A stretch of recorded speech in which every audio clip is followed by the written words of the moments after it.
సహోదరి సహోదరులారా,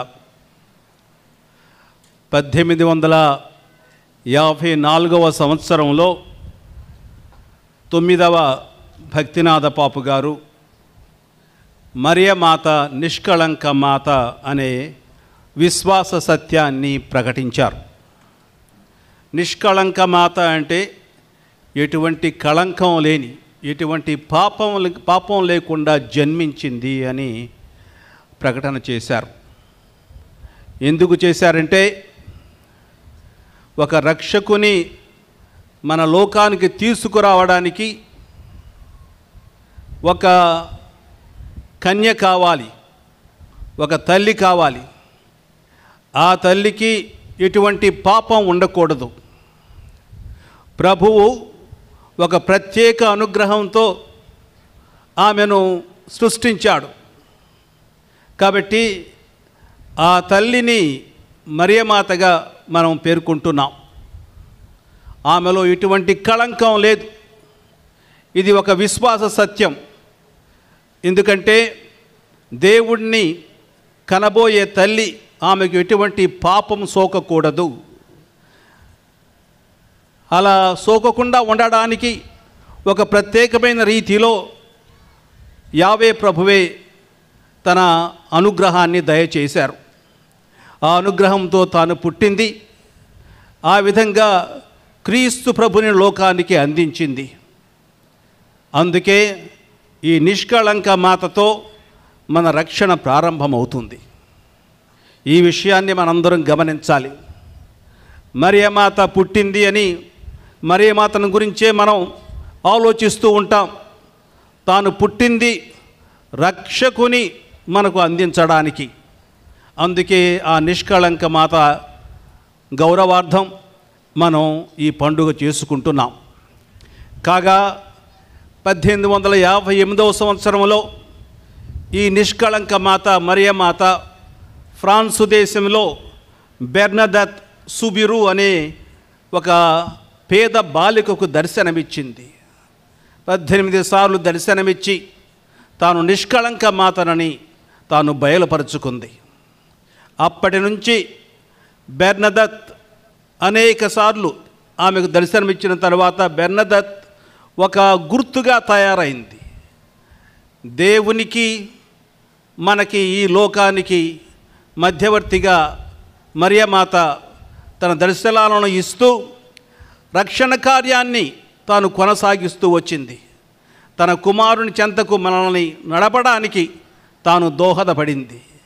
ఈ విధంగా ఎప్పుడైతే మరియమాత దర్శనాలు మనకు లభిస్తున్నాయో, ముఖ్యంగా బెర్నదత్ సుబిరుకు లభించాయో, బెర్నదత్ సుబిరుకు ఇవ్వబడ్డాయో, అదంతా దేవుని అనుగ్రహం, దేవుని రక్షణలో కార్యక్రమంలో ఒక భాగం.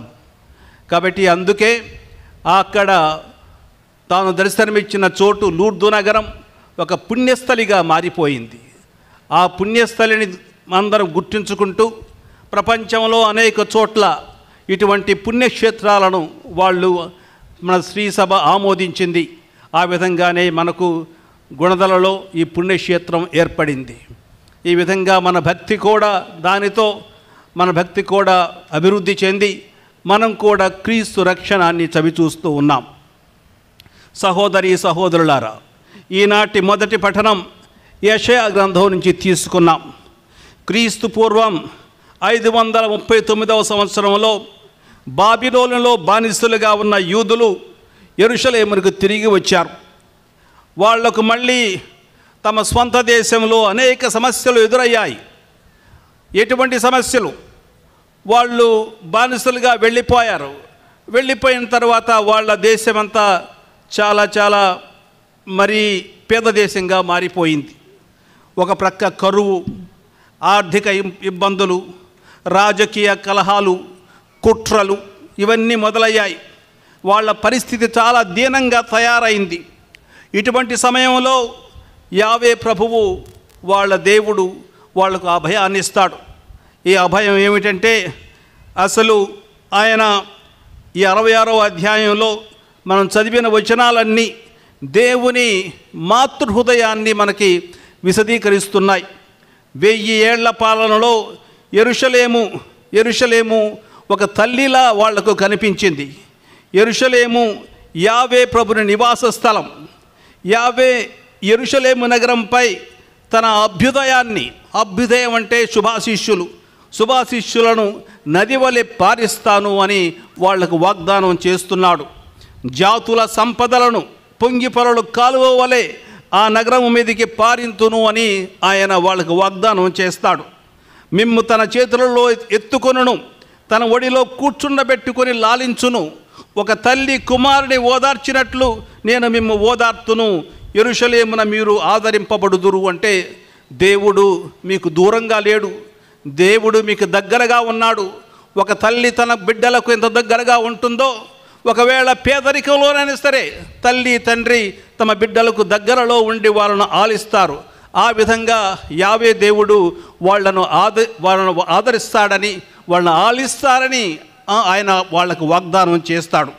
కాబట్టి ఈ యెరూషలేముని గురించి మాట్లాడినప్పుడు ఈ యెరూషలేము మన విశ్వ స్త్రీ సభకు సంకేతం.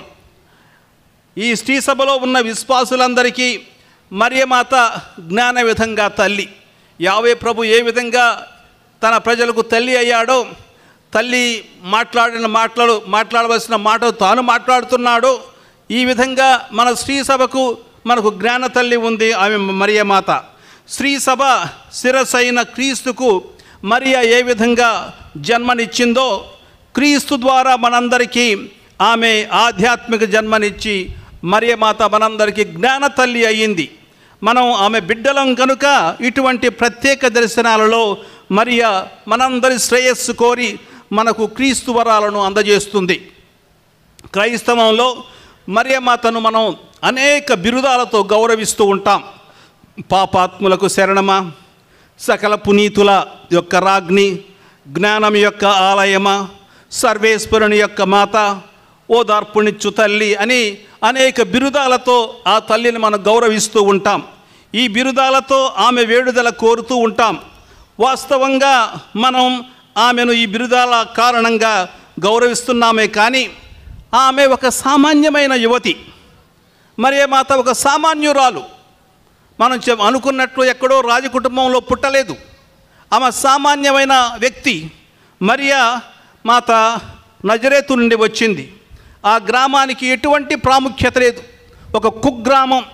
ఇటువంటి ప్రాముఖ్యత లేని చోటు నుండి వచ్చిన మరియా తన అస్తిత్వాన్ని తెలుసుకున్న తర్వాత మరియమాత లూర్దు నగరంలో బెర్నదత్ సుబిరుకు ఎందుకు ప్రత్యక్షమైందన్న కారణాన్ని మనం తెలుసుకోవచ్చు. ఆమె సామాన్యురాలు కాబట్టి సామాన్యులకు అందుబాటుగా ఉంటుంది. బెర్నదత్ సుబిరు ఏం చదువుకోలేదు, చదువురాని ఒక చిన్న వ్యక్తి ఒక గ్రామంలో ఉంది. ఆమెకు దర్శనమిచ్చి తనను గురించి తాను బయలుపరుచుకుంది. యూదులు నివాసమున్న గ్రామాల్లో ఒక అతి సామాన్యమైన కుగ్రామం నజరేతు నుంచి వచ్చింది మరియా. దీనికి ఎటువంటి ప్రాముఖ్యత లేదు. పేదవాళ్ళు అక్కడ నివసిస్తూ ఉండేవాడు. ఈ గ్రామం తరచూ రోమను అధికారుల హింసాకాండకు గురయ్యేది. ఇతర ప్రాంతంలో ఉన్న యూదులు నజరేతూరి యూదులను చాలా చిన్న చూపు చూసేవాళ్ళు. ఆ గ్రామం నుండి వస్తుంది మరియమాత. కారణం ఏమిటంటే ఆ గ్రామం యొక్క మాలిన్యం అంటే మురికివాడ కాదు. నజరేతుకు ఇతర దేశవాసులు తరచూ వస్తూ ఉండేవాళ్ళు. వారి ఆచార వ్యవహారాలను నజరేయులు పాటిస్తూ తమ యూదాచారాలను పాటించేవాళ్ళు కాదు. అందుకే నజరేయులంటే మిగిలిన యూదులకు చులకనగా ఉండేది. అందుకే యోహాను సువార్తలో 1వ అధ్యాయం 46వ వచనములో నతనయేలు అంటాడు, నజరేతు నుండి ఏదైనా మంచి రాగలదా? ఎందుకంటే ఫిలిప్పు అంటాడు నతనయేలును కనుగొని, రాబోయే మెస్సయ్య నజరేతు వాసని యోసేపు కుమారుడని చెబుతాడు. చెప్పినప్పుడు అతను అంటాడు, నతనయేలు అంటాడు, నజరేతు నుండి ఏదైనా మంచి రాగలదా అని తన సందేహాన్ని వ్యక్తపరుస్తాడు. ముఖ్యంగా యెరూషలేము పౌరులు తాము యూదా జాతికి గర్వకారణమని, వారు స్వచ్ఛమైన రక్తము ప్రవహించు హెబ్రీయులని తమను గురించి తాము చెప్పుకునేవాళ్ళు, గొప్పగా చెప్పుకునేవాళ్ళు. మరియమాతకు ఈ విషయాలన్నీ తెలుసు. అయినా తాను ఎలా బ్రతికింది? సామాన్య వ్యక్తిగా బ్రతికింది, సామాన్యురాలిగా బ్రతికింది, దీనురాలిగా బ్రతికింది, దీనురాలిగా ప్రభువు ముందు బ్రతికింది. దేవుని అనుగ్రహానికి తాను పాత్రురాలు కాదని తాను దాసురాలుగా జీవించింది. తనకు అనుగ్రహాలు ఇవ్వబడ్డాయి, అయినా సరే తాను దాసురాలుగా జీవించింది, సేవ చేస్తూ సేవకురాలిగా జీవించింది. కానీ ప్రభుని దూత ఆమెకు మంగళవార్త చెప్పింది. ఆమె తన దీనావస్థ నుండి రాజులకు రాజైన యేసుకు తల్లి కావాలని, ఒక సార్వత్రిక రాణి అయి రాణించాలనే దేవుని పిలుపు ఆమెకి ఇవ్వబడింది.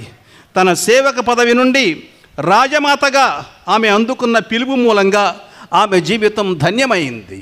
ఎందుకంటే తాను సామాన్యమైన యువతి, ఒక గ్రామంలో ఉన్న చిన్న యువతి, పేద యువతి, కానీ ఆమెకు ఈ భాగ్యం లభించింది, దేవుని తల్లి అయ్యే భాగ్యం లభించింది. అందుకే ఆమె జీవితం ధన్యమైంది. ఎందుకు?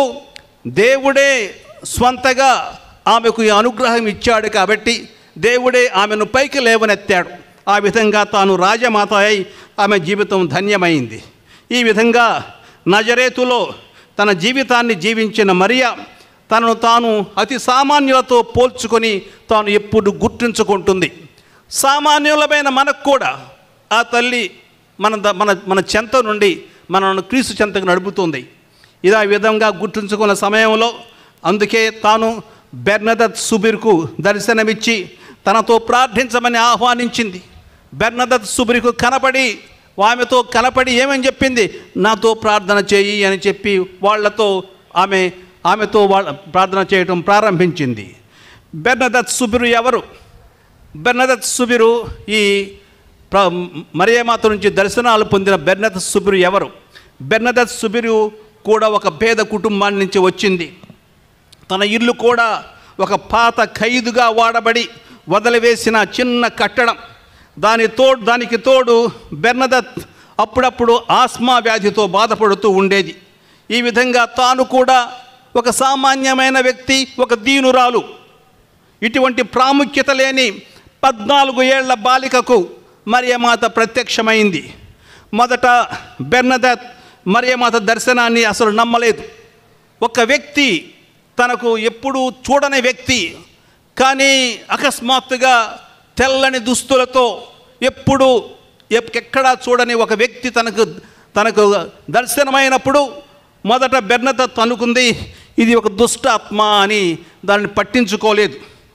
తాను అక్కడికి వెళ్ళిన రెండవసారి తనతో కూడా ఏం చేసిందంటే వెళ్ళేటప్పుడు తీర్థాన్ని తీసుకొని వెళ్ళింది. ఒకవేళ మళ్ళీ దుష్టశక్తి వస్తుందేమోనని తన చుట్టూ చల్లుకోవడానికి తీర్థాన్ని తీసుకొని వెళ్ళి తన చుట్టూ ప్రోక్షించుకుంది. ఆ ఘట్టం చూచి మరియమాత తనకు దర్శనమైనప్పుడు బెర్నదత్తును చూచి నవ్వటం మొదలుపెట్టింది. ఒక చిరునవ్వు నవ్వి లోక పరిహారం కొరకు తనతో జపమాలను ప్రార్థించమని ఆహ్వానించింది. అయినా ఇంకా తనకు దర్శనమిచ్చిన వ్యక్తి మరియ అని నిర్ధారణ చేసుకోవడానికి పాత నిబంధనలో మోషే అడిగిన రీతిలో నిర్గమకాండంలో 3:13లో తన పేరు చెప్పమని అడిగింది. మోషేకు యావే ప్రభు దర్శనమిచ్చినప్పుడు ఆయన నమ్మలేదు. దేవుడా పాడా నాకు తెలియదు, నీ పేరు ఏంటి అని అడిగాడు ఆయన. అదేవిధంగా ఇక్కడ కూడా బెర్నదత్ సుబిరు మరియమాతను అడిగింది, నీ పేరు ఏమిటి అని అడిగింది. అప్పుడు తాను చెప్పిందన్నమాట, నేను నిష్కళంక మాతను అని నూర్దులగరంలో మాట్లాడే ఆ మాండలికంలోనే చెప్పింది. ఈ పేరును మర్చిపోకుండా నేను నిష్కళంక మాతను అనే పేరు మర్చిపోకుండా, ఎందుకంటే బెర్నదత్తుకు చదువు రాదు. ఆ చెప్పిన మాటలు గుర్తుంచుకొని మననం చేసుకుంటూ తన విచారణ గుడి చేరే వరకు తన మనసులోనే మళ్ళీ మననం చేసుకుంటూ వెళ్ళి విచారణ గురువు ఫాదర్ డొమినిక్ గారికి చెప్పింది బెర్నదత్. చదువురాని బెర్నదత్ ఆ మాటలు విని ఆశ్చర్యపోయాడు డొమినిక్ గురువు గారు. ఎందుకంటే అప్పటికే 9వ భక్తినాథ పాపు గారు 1854 సంవత్సరంలో డిసెంబర్ 8వ తేదీన మరియమాత నిష్కళంక మాత అని విశ్వాస సత్యాన్ని ప్రకటించారు. ఇప్పుడు బెర్నదత్ మాటలు విన్న డొమినిక్ ఫాదర్ గారికి ఈ దర్శనాలు ఇస్తున్నది సాక్షాత్తు మరియమాత అని గట్టి నమ్మకం ఏర్పడింది. అప్పటి వరకు ఆయనకు కూడా కొంచెం కన్ఫ్యూజ్గా ఉన్నాడు. కానీ ఈ మాటలు వినగానే నిజంగా ఈ చిన్న బాలికకు, ఈ పేద బాలికకు, ఈ సామాన్య బాలికకు దర్శనాలు ఇస్తున్నది నిజంగా మరియమాతే అని ఆయనకు నిర్ధారణ ఏర్పడింది, గట్టి నమ్మకం ఏర్పడింది. లూర్దు మాత మనకిచ్చే సందేశం ఇది. ప్రభువు దీనుల పక్షాన ఉంటాడు. ప్రభువు దీనుల పక్షాన ఉంటాడు. సామాన్యుల కోపు తీసుకుంటాడు. పేదవాళ్ళ సంతృప్తికి, ఆగ్రహానికి వాళ్ళు చోటు అనవసరం లేదు. మన తల్లిగా మన కోసం విజ్ఞాపనలు చేయగల సామర్థ్యం ఉన్న భక్తురాలు, సామర్థ్యం ఉన్న వనిత, సామర్థ్యం ఉన్న స్త్రీ ఈ మరియమాత, దేవమాత. ఆమె విశ్వాసం 2 విషయాలలో మిళితమై ఉంది. ఎలా? ఆమె విశ్వాసం 2 విషయాలలో మిళితమై ఉంది. ఒకటి ధైర్యం, రెండవది నమ్మకం. మరియమాత ధైర్యం. దేవుడు మన పక్షమున ఉన్నచో ఇక మన విరోధి ఎవడు? దేవుడు మన పక్షమున ఉన్నచో ఇక మన విరోధి ఎవడు? రోమీయులకు రాసిన లేఖ 8:31. రెండవది నమ్మకం. దేవునికి అసాధ్యమైనది ఏదియును లేదు. దేవునికి అసాధ్యమైనది ఏదియును లేదు. లూకా సువార్త 1:37. మరియమాత ఇటువంటి భావాలతో సంపూర్ణంగా దేవుని ప్రణాళిక సఫలీకృతమగినట్లు నిస్సందేహంగా తనను తాను సమర్పించుకుంది. ధన్యురాలైన నజరేతు మరియా ఈరోజు నిష్కళంక మాతగా మన మధ్య సాక్షాత్కరించుకుంటుంది. త్రిత్వైక దేవుడు మన రక్షణ ప్రణాళికను సిద్ధం చేసినప్పుడు మరియకు ఒక విశిష్టమైన స్థానాన్ని ఆయన కల్పించాడు. మొదటి ఏవతో ప్రారంభమైన మానవ పతనం ఈ రెండవ ఏవతో అంతమైంది. ఏవమ్మ, మొదటి ఏవమ్మ మనకు పాపాన్ని తెచ్చిపెడితే, రెండవ ఏవమ్మ మనందరికీ రక్షణని తెచ్చిపెట్టింది. కాబట్టి ఈ విధంగా మనం మరియ పాత్రను మన రక్షణ ప్రణాళికలో అర్థం చేసుకుంటూ ఉండాలి.